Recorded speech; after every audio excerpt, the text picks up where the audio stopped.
back to my channel. So today I'm going to be doing my most disappointing reads or worst books of 2020. I hate saying worst books, I just feel like that's really mean, but I'll call it most disappointing reads because I feel like that's a little bit nicer. But these are just books that I wasn't really that into. They weren't really my thing. Keep in mind that just because a book isn't necessarily my thing doesn't mean that it can't be interesting to you, and to always keep your mind open. Don't take my opinions too seriously, because sometimes I feel like I do this.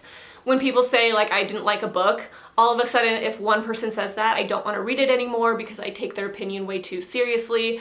But the thing is it's so important not to do that, because I've absolutely loved books that some people don't like and vice versa. So please keep an open mind with these, and please know that these are just my opinions, but some people really love these books and really enjoyed them. So I read 44 books right now. I'm on my 45th, well actually I'm reading 2 books right now, so if I finish these 2 books by the end of the year it'll be 46 books. I'm reading Stalking Jack the Ripper and The Guest List by Juicy Foley, so we'll see. I might finish both of these books by the end of the year, and that'll be 46 books read this year, so I think that's pretty good. I've read more in the past, but it's been kind of a weird year, so. I totally forgot to put a book on my Best Books of the Year video, I just realized. The Poet X by Elizabeth Acevedo. Amazing book. I forgot to talk about it on my Best Books of the Year video, sorry about that, but go read it, it's really good. Okay, so the first book on my most disappointing reads of the year was this graphic novel called I, Parrot by Deb Olin Unferth. And this book, I talked about it, I think, in a wrap-up video, and this book was just so freaking weird. The ending was so disappointing. I mean, it's a graphic novel, so it's not that big of a deal. I mean, it took me like an hour to read, so it's not like I spent too much of my time reading it, but it was just not a good graphic novel. The ending was so disappointing and just so random and metaphorical, but it was metaphorical in kind of like a silly way where you're like, really, like you're trying to be deep, but it turns out to be kind of like not that deep. It's just kind of funny. I don't know, but not like purposely funny, just kind of like ridiculous funny.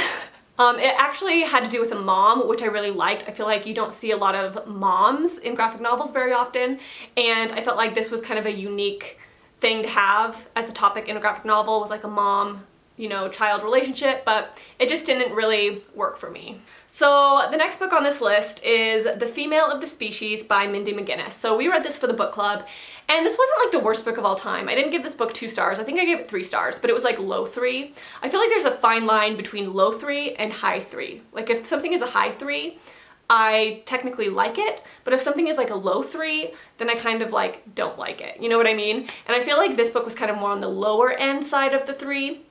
Now this book, like I said, this wasn't a horrible book. There was aspects of this book that I did like, and I did talk about that in the wrap-up video. Like I did like certain things about this book. I did think it was kind of interesting at times, but here's the thing that I don't like in books, and this is just a personal preference. Some people love this.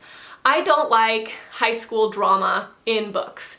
I don't mind reading contemporary novels about like teenagers or kids in high school, as long as it doesn't deal with high school drama and high school relationships between like kids and girls and groups and all that kind of stuff. It just bores the freaking heck out of me. And I feel like this did have a lot of those elements in it. It's just not my thing. I just don't like it.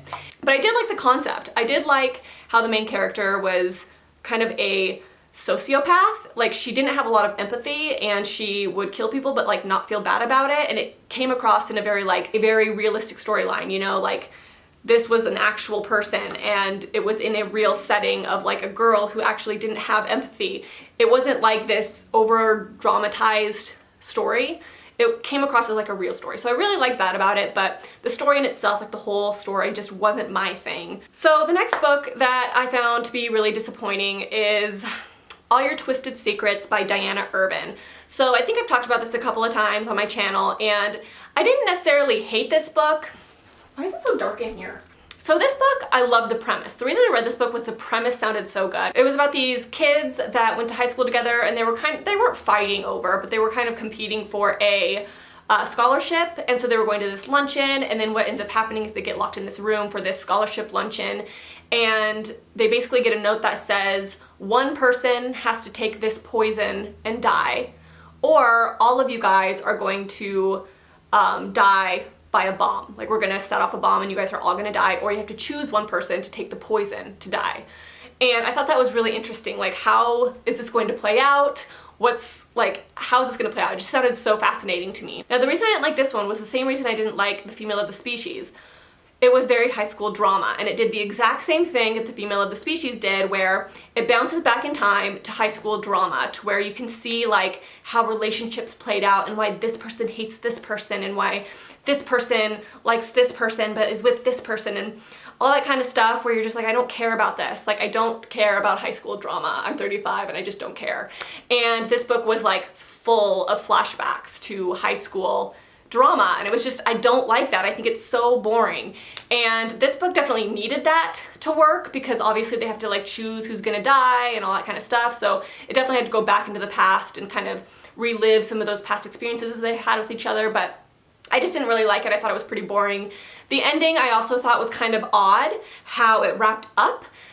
It just didn't seem very realistic to me. A lot of like the way that the characters reacted to the ending, a lot of like, it just didn't seem like the characters had a realistic reaction to what happened to them. It just seemed very like nonchalant, like that's kind of weird, you know? And I thought that was kind of weird, because I'm like, that's like a very traumatic experience, and they're all just kind of like, they just didn't seem to care that much, and I thought it was kind of odd. But yeah, it was an okay read, but it was definitely really, really boring. I think I gave it 2 stars. So the next book, this book isn't a book that I necessarily didn't like, but I will put this book on the list for my biggest disappointments, meaning I didn't dislike it, I just was kind of disappointed in it, if that makes sense. Like, I had higher expectations than I should have had for it, and my expectations just kind of, you know, ruined it for me a little bit.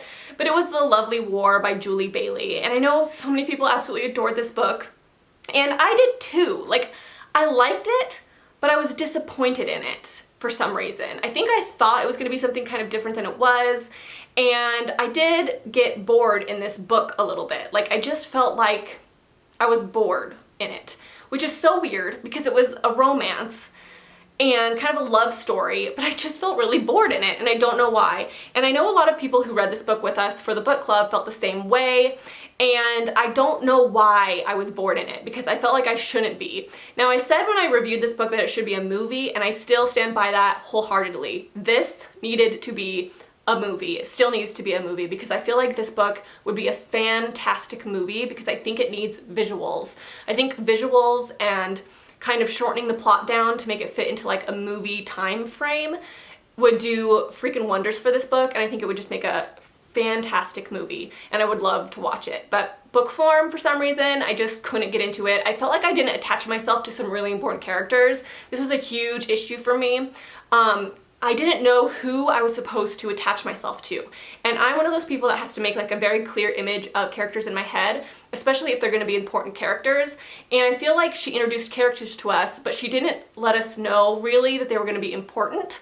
And she didn't really explain them and kind of state their importance. And then all of a sudden at the end, these characters were important characters for the story, and I didn't have that attachment to them yet, and so I just didn't really feel the way that I should feel when, you know, they came back into the story later. Maybe I would have enjoyed it more, but I just kind of felt a little bit detached from some of these side characters that kind of ended up turning into main characters at some points. So I think that was kind of a thing for me as well. The next book was Imagine Me by Tahira Mafi. I gave this book 3 stars, but it's definitely lower 3. This was the finale of the Shatter Me series, and this book disappointed me so bad. Like I said, I like Tahira Mafi's writing. I do. I think Tahira Mafi in the Shatter Me series was good for me because she is a fast-paced writer. She gets to the point really fast, and she holds my attention. Tahira Mafi's really good at that for me. But there were so many loose ends that were not wrapped up in this book, and it pissed me off so badly. Like, there were so many things that I'm like, well, what about this? What about this? Like, are you not going to talk about this? Like, this is like a main thing, and like I feel like you just kind of brushed it to the side, or just like kind of talked about it but like didn't talk about it, and it pissed me off because one of my favorite characters didn't really get a wrap up, and it was the last book, and I'm like, well, what about that character? Like, you didn't talk about him. And so I just kind of was a little bit disappointed there, and I also felt like some of the big scenes that I felt like should have been very impactful weren't impactful. Like, there's this one scene that I feel like I should know and remember, and when I got done reading this book, I'm like, wait, did that character die? I actually don't remember. I don't remember reading that character dying.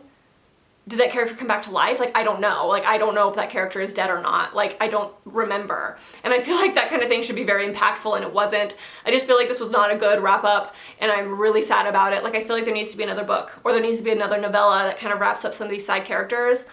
I don't know. I don't know if other people feel this way, but I have a whole review on it on Goodreads. If you guys want to read it, it's pros and cons of this book. The next book is Obvious. This was my absolute worst book of the entire year, and I will say that this book is bad. And I don't even feel bad about it. In fact, I have considered just throwing it away and not donating it because I don't know if I want anyone to read it.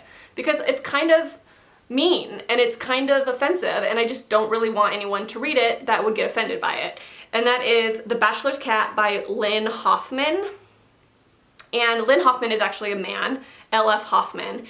And this book was offensive, it was mean, it was degrading, and it was just not a good book. Don't read it. I'm not going to go too deep into it, but there's a lot of body shaming, like horrible body shaming all throughout the book. It's just like a book written about body shaming.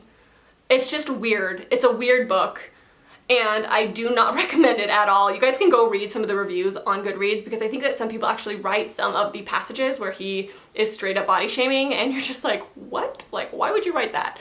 But yeah, I've thought about just throwing this book away. I know that's very controversial, but I don't know. What do you guys think? So the next book I was very disappointed by, and I was hoping I would like this book, but I just did not like it at all, and it sucks. But I still want to read his other books because I feel like I would like his other books. At least I want to try them out. I actually have another book that I got from the library by him. I haven't read it yet, but I do want to read it. But it was Tomi by Junji Ito. So this book is one of those books where it wasn't horrible, but it was like really boring and really repetitive. I don't think I've talked about this book actually in a video yet. Maybe it was in my last wrap up, I actually can't remember. But this is just a graphic novel of a whole bunch of short stories about Tomi, which is this girl who is like this weird thing. We never find out what this girl is. She's just like this weird thing. And what she does is she makes men fall in love with her. And when they fall in love with her, she can make them kill her. So she basically like hypnotizes them to kill her in whatever way she does it, I don't know. But they fall in love with her and then kill her. And then when they chop her up, each part of her body regenerates into another Tomi. So if you cut her up into 3 pieces, then there's gonna be 3 Tomis, like 3 new Tomis. If you like chop her up in 100 pieces, then it's like 100 new Tomis. And then she becomes like a regular Tomi, and then she goes and finds someone else to fall in love with her, and then they kill her. And that's literally what every story's about. And there's literally like, I don't even know how many stories in this book, like 20 maybe, and they're all that storyline, but just in different ways. So she'll get some guy to fall in love with her, and then they'll like kill her, and then she regenerates. And that's literally the same story, just told in different plot lines. So it got really, really repetitive. I got so bored by the end. I was just like, we're not going to learn about her, we're not going to understand her character, we're not going to kind of see how these, you know, murders maybe connect. I thought that maybe all of the stories were going to come together at the end, and we were going to kind of understand like why this was happening, or how this was happening, or how they were all going to just like connect at the end. But they never did. We never learned anything about Tomi, like why she was like that, who she was, what she was. We knew nothing about her, and we got nothing. We got nothing kind of connecting these stories. So by the end, I was like, what was the point of that?